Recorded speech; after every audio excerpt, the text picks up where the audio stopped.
And I'm going to have us look at the college and career. If you guys would like to pull this up on your computer, you're welcome to. I would like to know what lessons did you use to create a culture of arguments? Which of the lessons did you do? Because I noticed in our data collection, most of us started with creating a culture of argument. So I'm working with some of that today, but what lessons did you guys use for creating a culture of argument? What did you use? Writing into the day. Writing into the day. How many people did writing into the day? Okay. Almost everyone. Did anyone do, let's see, did anyone do argument is everywhere? Is that the one where it was like they wrote their daily schedule and No. Is that the Prezi one? Like it pulls up a Prezi. No one did it, you don't know what it is. All right. I wanted you to do the one with the Prezi, whatever that was. It's no, it's not the Prezi. Okay, good. So it's kind of good, kind of not good. It's good because this is creating and maintaining, and I like this. This is maintaining a culture for making arguments. So some people were weighing the pros and cons of both sides of those particular things. Other things about your conversations, yes. We got the minutia of like, how does it work? Like you have to flap your arms, you know, how do you interact with objects if you're invisible? So like, how does it? Yeah. So you have some questions for further inquiry, and it's like, well, we need some more details about this. So, how did the conversation go? What were some things you noticed? How did it go? Did you take turns? Did one person do all the talking? How did the conversations go? What was that like? we took turns. You took turns. Informal. Informal. Casual. Kind of back and forth. Okay. Okay. Were there any agreements that you came up with? Did you come up with some agreements? What were some agreements you came up with? I think we found both limitations in both, but ultimately landed on invisibility for reasons, maybe different reasons, but we came to that same conclusion. Were there disagreements? Speaking of disagreements, did you have some disagreements about things? Everybody agree? We had different ideas. Different. Just in general. Okay. Was anybody right? I was. Was anybody wrong? Was. He was. I was ready. So, If anything, I feel like, sorry, That's it was okay. like when Laura said something like, "Oh, I didn't think of that. That's a really good idea." Mhm. You know, it So- added to your thinking. Uh-huh. Sure, great. Okay, so with this particular lesson, it does say that we're going to have more conversations tomorrow. We do this again. I'm going to fast forward us to thinking about the part that is really cool about this is that we come up with some guidelines for conversations. And the guidelines are, so we said did anybody win in that conversation? No, there were no winners or losers, right? So in a conversation, there are no winners or losers. And we put guacamole. Unless you're on an top Amy's of group. it. In Amy's group, everybody's the loser and you're the winner, right? Wait a minute. Wait a minute. There's no losers, no winners. No Like we losers. complain to Cooperation. get houses, And then, we don't have jobs, and then did- we buy avocados. did the conversation stop? When did the conversation stop? When I told you to stop. Well, could you have kept talking about that? Yeah. Yeah.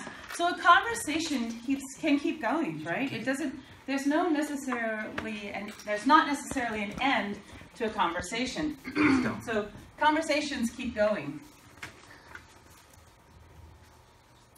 And then I heard somebody said they listened to other people. Was it you said you heard her ideas? And you were considering her point of view, right? You said, oh, I hadn't thought of that. So you were considering her points of view. So you always are, and this whole point of view thing, it's something that you teach in 5th grade with literature. So I tried to pull that in, like whose point of view, and we're using point of view, this is point of view in a discussion. So I tried to make that a little bit more explicit. So you consider other points of view. Okay.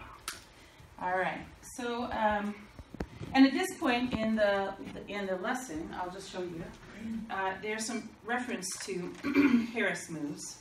And see, there's quite a bit more in there. I'm doing the abbreviated version.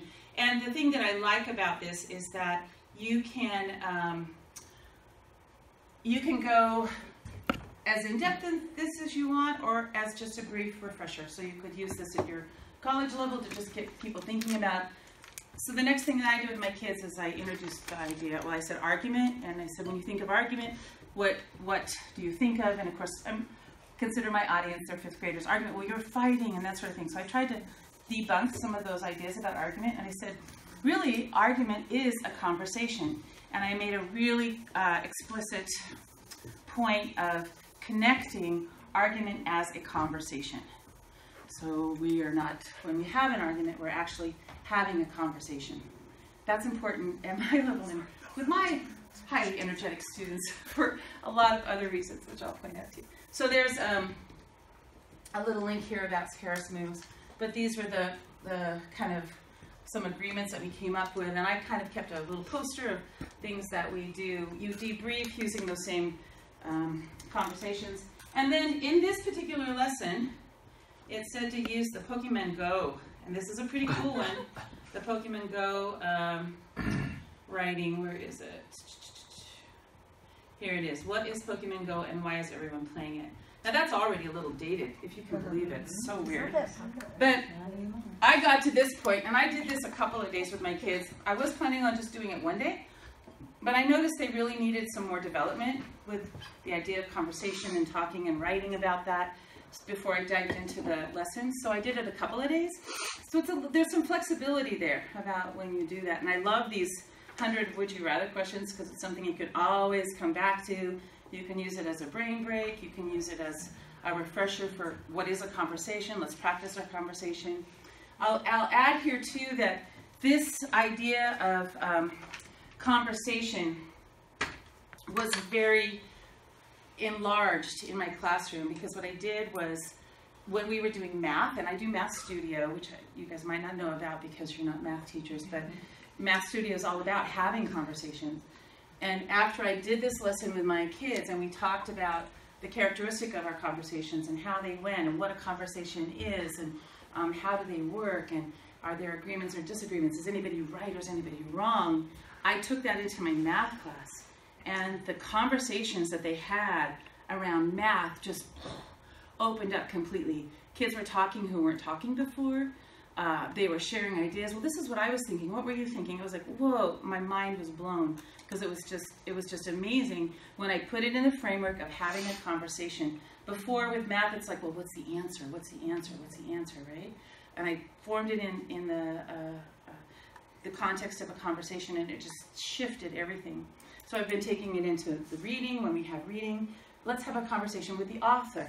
Let's have a conversation with each other. What do you think? If the author, okay, I'll get to that in a minute. I'm getting ahead of myself. Anyway, the point being that this idea of conversation and conversing went across curriculum. I used it in science class. So I was a little bit chagrined that I hadn't done this earlier because it was so good. I go, oh, it's awesome.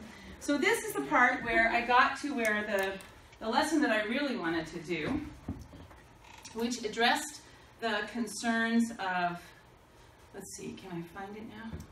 Which addressed the concerns of our results of our survey. So the results of our survey were all about authorizing and bringing in, I don't have that survey in front of me. You guys know what I'm talking about you know, citing other sources, acknowledging other sources, authorizing, that sort of thing. I was able at the conference to experience this lesson, and it's amazing. So I'm going to do this with you. But I did that other thing with my kids first to kind of get them ready for this, because argument as a conversation, who's at the table. So I'm going to do this with you. I'm going to shift gears a little bit. And this is like day 3 you're on right now, just saying. So don't get too, you know what I mean? How can I get you? Where's the plate? Present? There we go. Okay. Do you want the light off? Would that be helpful to you guys? That's fine if you want. ask a clarifying question? You may, we'll just take a brief little moment here. So you started with argument into everywhere mini lesson, and now you're switching to argument as conversation mini lesson, and that's all on the website, correct? These are actually two different lessons.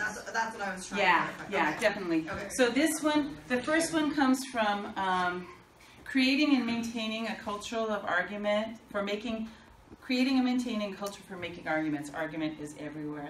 I think the key words are argument is everywhere.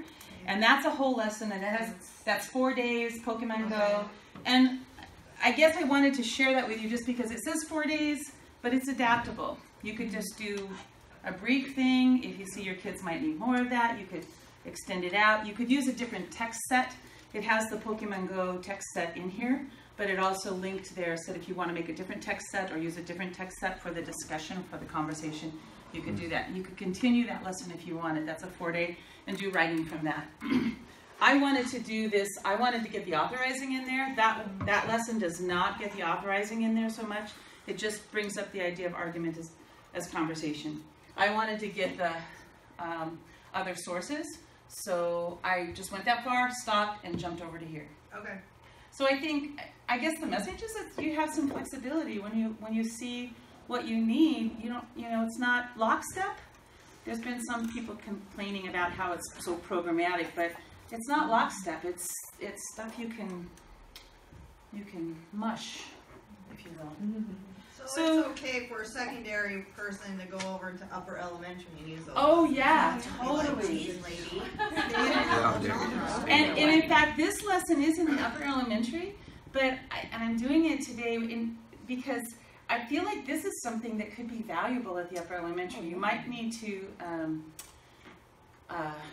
deepen it or elevate the cognitive load a bit, because the way I'm going to present it is simplified. But I think it's kind of a good way of looking at the whole situation.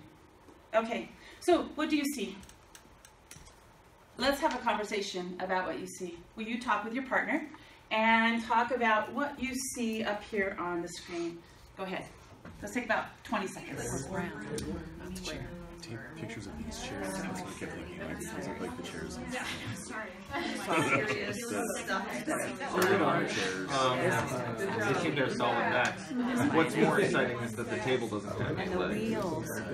That table, the stopper in the middle, Yeah. that plastic thing, I'm like, so does an umbrella go It's there? got an umbrella. You should be comfortable. It's It's circular. got one of I noticed that. those beam legs. See this guy? I don't agree with that. All right. It doesn't I'm reach not the sure floor. how far the metaphor Levitate. I'm What I think is interesting, of course, is that it's a round table, I don't know why and therefore but that they are.